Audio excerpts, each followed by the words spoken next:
بسم اللہ الرحمن الرحیم۔ اگست کی 11 تاریخ کو منگل کی شام کو بنگلور کے نارتھ علاقے میں جو حادثہ پیش آیا، انتہائی تکلیف دہ اور کربناک واقعہ تھا۔ یہ تو بات پہلے سے چلی آ رہی ہے کہ کچھ بیوقوف دنیا میں ایسے ہیں، ہمیشہ رہتے ہیں، جو چاند اور سورج کو تھوکنے کی کوشش کرتے ہیں، اور عقل مند سمجھتا ہے کہ چاند اور سورج کو تھوکنے سے چاند اور سورج کا کبھی کچھ نہیں بگڑتا، الٹا وہ تھوک جو ہے اسی پر آ گرتا ہے۔ اسی طریقے پر ہم سب کے آقا حضرت محمد مصطفیٰ صلی اللہ علیہ وسلم کو اللہ تبارک و تعالی نے قرآن مجید میں چاند اور سورج سے تشبیہ دی ہے۔ تو اگر کوئی آپ کی ذات کو پر انگلی اٹھاتا ہے، زبان درازی کرتا ہے، تو وہ یوں ہے جیسے چاند اور سورج پر تھوکنے کی کوشش کر رہا ہے۔ ہمارے آقا صلی اللہ علیہ وسلم کی شان میں رائی کے دانے کے برابر کسی قسم کا کوئی نقص اور کمی کبھی نہیں آ سکتی۔ ہاں، تھوکنے والے تباہ و برباد ہوئے ہیں اور آئندہ قیامت تک ہوتے رہیں گے۔ اس حقیقت کے باوجود جب کوئی ایسا واقعہ پیش آتا ہے تو مسلمانوں کو چونکہ اپنے نبی سے، مذہب سے، دین سے، اپنے خدا سے انتہائی درجے کی محبت ہوتی ہے، اور نبی کی شان میں گستاخی کو مسلمان کبھی برداشت کرنے کے لیے تیار نہیں ہوتا۔ ادنا سا مسلمان بھی اس کو کبھی برداشت کرنے کے لیے تیار نہیں ہوتا۔ فطری بات ہے، ایسے موقع پر غم و غصے کا اظہار ہوتا ہے، احتجاج کی کوشش کی جاتی ہے، ہونا چاہیے۔ یہ ایمان کا تقاضا ہے، غیرت ایمان کا تقاضا ہے، اور اگر ہمارے اندر یہ غیرت نہ رہے تو پھر ایمان کا کیا مقام رہ جائے گا۔ تو اس دن 11 تاریخ کو جب اس بدبخت کے اس پوسٹ کے عام ہونے کے بعد جب مسلمانوں میں غم و غصے کی لہر اٹھی اور وہ اپنے جذبات کے اظہار کے لیے باہر آئے، تو اس میں 2 باتیں مسلمانوں کی طرف سے بہت اچھی ہوئی ہیں۔ ہمیں ان 2 باتوں کا اظہار کرتے ہوئے فخر محسوس ہوتا ہے، اور وہیں ایک چیز مسلمانوں سے جو ہے وہ نادرست ہو گئی ہے۔ ایک چیز ایسی ہو گئی ہے جس کو کبھی ہم اس کی پذیرائی نہیں کر سکتے۔ 2 چیزیں جو اچھی پیش آئی ہیں وہ یہ کہ مسلمانوں کا ایک طبقہ پولیس اسٹیشن میں گیا ہے، کمپلینٹ کرنے کی کوشش کی ہے، FIR درج کرنے کی کوشش کی ہے، اور اس ملزم کو، بدبخت کو گرفتار کرنے کا مطالبہ کیا ہے۔ یہ بہت صحیح ہے، اور یہ قانونی طریقہ ہے، یہ لیگل طریقہ ہے۔ جن لوگوں نے اس کی طرف اپنے آپ کو بڑھایا اور یقیناً وہ مبارکباد کے مستحق ہیں۔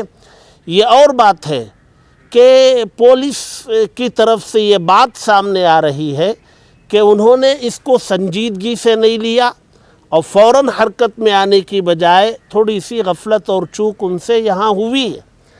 اور اگر وہ فوراً ایکشن میں آ جاتے اور اس پر کوئی کارروائی کرتے تو شاید یہ اتنا بڑا ایشو نہ بنتا۔ بہرحال ان کی ایک چوک ہے جو واضح ہے، نمایاں ہے۔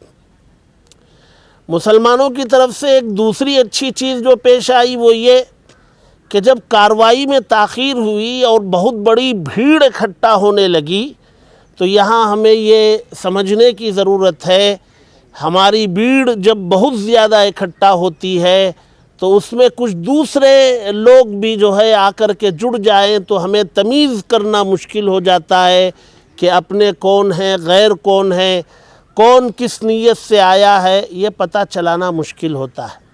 اسی بھیڑ میں ہو سکتا ہے کہ کچھ ایسے لوگ ہوں جنہوں نے سمجھانے کے باوجود امن کے دامن کو چھوڑا اور صبر و ضبط کے دامن کو چھوڑا، اور اپنے جذبات کے اظہار میں غیر قانونی طریقے اپنانے لگے، پتھراؤ کرنا شروع کیا، آتش زنی کے واقعات ہوئے۔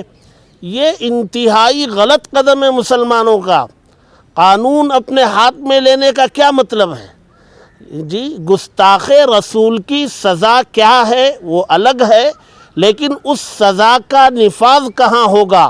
ہم کس ملک میں رہتے ہیں؟ کیا ہم اسلامی قوانین کو نافذ کرنے کی طاقت و قوت ہم یہاں رکھتے ہیں؟ ہم تو ایک جمہوری ملک میں ہیں، ہمیں یہاں کے قانون کا پالن کرنا ہے۔ تو لہذا جن لوگوں نے قانون اپنے ہاتھوں میں لیا، پتھراؤ کیا، آتش زنی میں ملوث ہوئے، یہ غلط قدم ہے، یہ نقصان پہنچانے والا قدم ہے۔ اس سے آگے بڑھ کر جن لوگوں نے پولیس پر حملہ کیا یا پولیس اسٹیشن پر حملہ کیا، یہ تو اور زیادہ نقصان پہنچانے والا عمل ہے۔ یہ کون لوگ ہیں جو پوری ملت کو نقصان پہنچانے پر تلے ہوئے ہیں؟ اس کام کی کبھی پذیرائی نہیں کی جا سکتی ہے۔ یہ پوری ملت کو نقصان پہنچانے والا عمل ہے۔ سمجھانے والے وہاں سمجھاتے رہے کہ بھائی یہ کمپلینٹ ہو گیا، FIR ہو گیا، پولیس گرفتار کر رہی ہے، کرنے والی ہے۔ جب یہ سمجھایا جا رہا تھا، قانون کو ہاتھ میں لینے سے منع کیا جا رہا تھا، تو وہاں موجود لوگ اس پر توجہ نہیں دی، کان نہیں دھرے اور اپنے کام میں لگے رہے۔ یہ بڑے نقصان کی بات ہے۔ ایک دوسرا پہلو وہیں مسلمانوں کی طرف سے جو بہت اچھا آیا، وہ اس مکان کے قریب، اس MLA کے مکان کے قریب ایک مندر تھی۔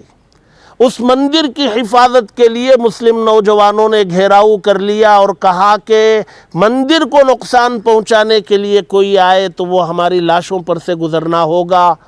یہ قدم مسلمانوں کا انتہائی قابل مبارکباد قدم ہے۔ یہ انہوں نے یہ پیغام دیا کہ یقیناً ہمیں غم و غصہ ہے، لیکن یہ مذہبی منافرت نہیں ہے، یہ ہمارے نبی کی شان میں گستاخی پر ہمیں فطری طور پر آنے والے غصے کا اظہار ہے، لیکن اس غصے کے اظہار میں ہم نہ کسی کے مذہب کو، نہ کسی کی مذہبی عبادت کو ہم نقصان پہنچا سکتے ہیں۔ یہ ان مسلمان ہمارے نوجوان دوستوں نے، بھائیوں نے یہ جو قدم اٹھایا اور گھیراؤ بنا کر مندر کی حفاظت کی، وہ مبارکباد کے مستحق ہیں۔ یہ واقعہ اگر مندر کی حفاظت کا وہاں پیش نہ آیا ہوتا تو شاید اس کا رخ کچھ اور ہوتا۔ اس مندر کی حفاظت والے واقعے نے تھوڑا توازن برابر رکھنے میں مدد کی ہے، بیلنسنگ کی ہے۔ ایک لیگل قانون کمپلینٹ کرنے والے لوگ مبارکباد کے مستحق ہیں، ایک مندر کی حفاظت کرنے والے۔ باقی جذبات کے اظہار کے لیے آپ سڑکوں پہ نکل سکتے ہیں، اپنا احتجاج درج کروا سکتے ہیں، قانون کے دائرے میں آپ پروٹیسٹ کر سکتے ہیں، لیکن قانون کو ہاتھ میں لینا یہ انتہائی غلط عمل ہے۔ لہذا ہمارے اپنے بھائیوں سے ہم گزارش کرتے ہیں کہ اس قسم کے واقعات ہوتے رہیں گے۔ بے وقوفوں کی تو کمی نہیں ہے، چاند اور سورج پر تھوکنے والوں کی کہاں کمی ہے؟ تھوکنے دیں، اس سے چاند اور سورج کا کیا بگڑے گا؟ ہاں، ان پر کارروائی کرنی ہے تو ہمارے ملت کے بڑے لوگ، علماء کرام کی ایک جماعت ہے حضرت امیر شریعت کی سرپرستی میں، وہ کام کر رہی ہے۔ سیاستدان، مسلم سیاستدان پارٹی کی سطح سے اوپر اٹھ کر کے وہ لوگ متحد ہو کر کے کام کر رہے ہیں۔ تنظیموں کے ذمہ داران متحدہ محاذ کے تحت جو ہے کام کرنے کی کوشش کر رہے ہیں۔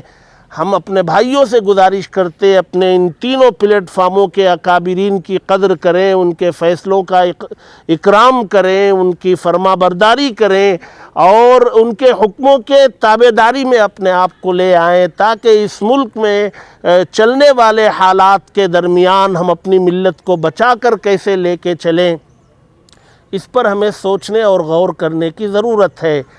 کل جمعہ ہے اور پرسوں 15 اگست ہے، ملک آزاد ہوا ہے 15 اگست کو۔ ہم اس آزادی کا جشن منائیں گے اور اپنے محلوں میں، مساجد کے باہر، دالانوں میں اور مدرسوں کے باہر اپنے ملک کا ترنگا لہرا کر ہم اس جشن آزادی کا جو ہے مظاہرہ بھی کریں گے، اور کل والی جمعہ بھی بہت اطمینان اور سکون کے ساتھ گزارنے کی کوشش کریں گے۔ گزارش ہے کہ یقیناً بڑا حادثہ ہے، تکلیف ہے، ہم صبر و ضبط کا دامن تھامے ہوئے اپنے بڑوں کی قیادت پر اعتماد کرتے ہوئے ان کی مان کر اگر ہم چلیں گے تو انشاءاللہ بڑا فائدہ ہوگا۔ اللہ تبارک و تعالی ہم سب کو کہنے سننے سے زیادہ عمل کی توفیق نصیب کرے۔ وآخر دعوانا ان الحمد للہ رب العالمین۔